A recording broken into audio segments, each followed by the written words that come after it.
Okay, so for the porch swing, we are going to use these chairs, raise them up twice. These are the pillow fluff from City Living.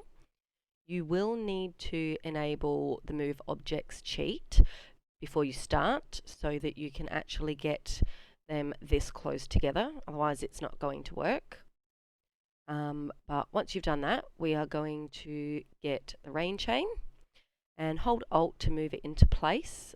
We're going to raise it up roughly 6 times, depending on the height that you want. But you're going to do one on either side to give it that hanging look.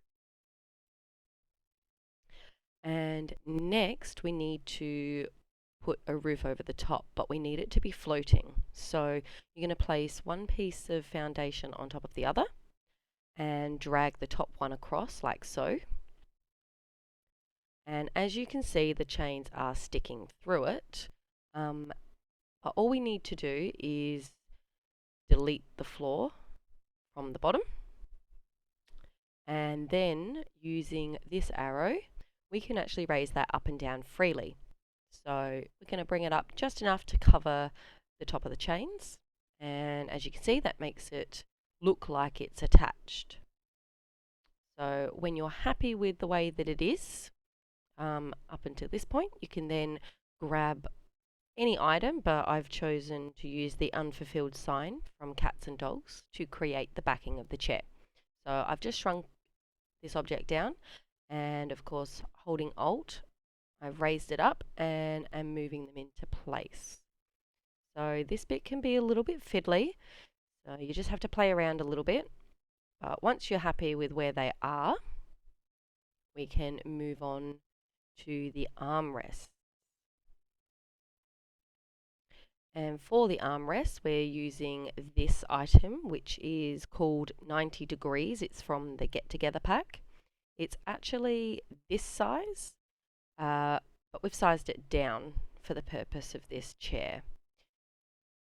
So we grab 4 of those, and you may need to raise them up a couple of times just to get them to the height that you want. And again, our good friend Alt, so that we can get the armrests in as close as possible. Remembering we want this to look like it's one piece of furniture, so the closer the better. Again, this can be a bit fiddly, so you might need to play around with it a little bit to get it in exactly the right spot. But once you do, you have got your functional porch swing.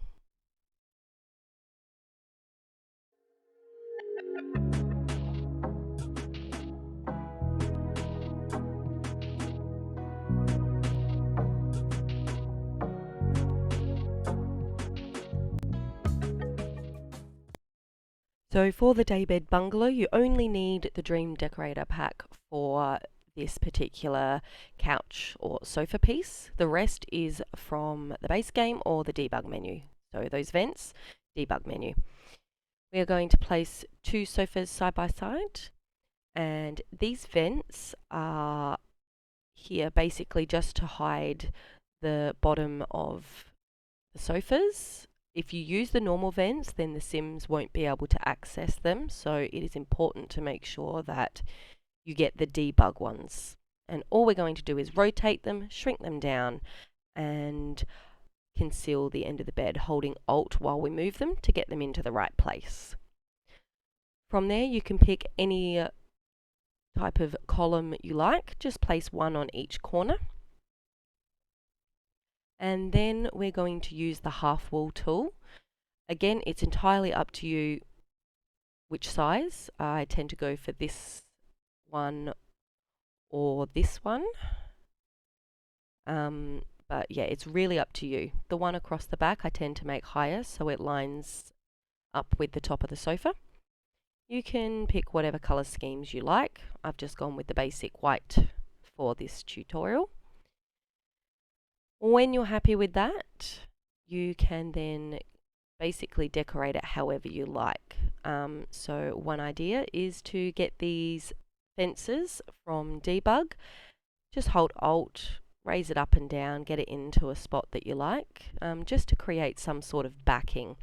So there are plenty of fences to choose from in the debug menu. There are also like wall decor objects that you can use as well. The sky's the limit, really. You can use whatever you like to decorate around the outside, trees, shrubs, flowers, whatever you like, water feature, up to you. If you want a roof over the top, then one option is to place a foundation piece like so. We can use the smooth keeper fencing, and you can outline it, create some sort of a design through the middle if you want. You can use these around the outside to neaten it up. It's, again, really up to you. If you delete the floor in between, it will open it up. Just give it a little bit more of a cozy feel, I guess. And these curtains are base game. All I've done is raise them up because we've got the half walls there. They're actually snapping to them, which is handy. It keeps it all in line. And it's just a matter of raising them up to the height that you want. But again, you could use any curtains or any sort of wall decor.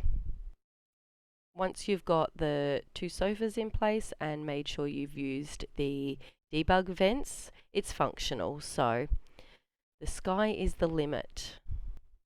But there you have it. A beautiful, functional daybed. Ready for your Sims to relax on.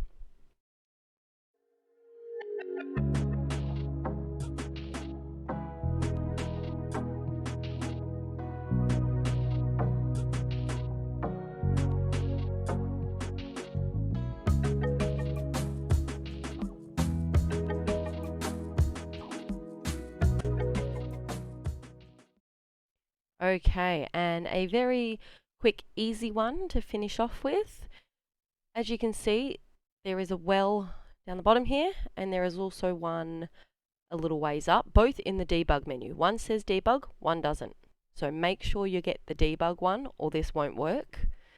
But once you've placed that debug well, you go and select whichever hot tub you like. I tend to go for this one because it blends in a little bit better. With your move objects cheat on, of course, plonk that spa down, and you can use whatever you like around the outside to just conceal those bits that are sticking out. So I've just gone for some green shrubs here, and holding Alt, I've sized it down just a little bit, and I'm just going around the well just to hide those little imperfections. And there you have it.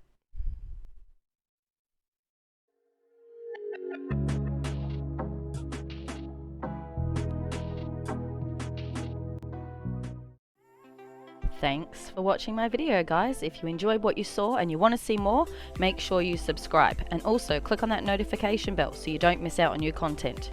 You can also check me out on my socials.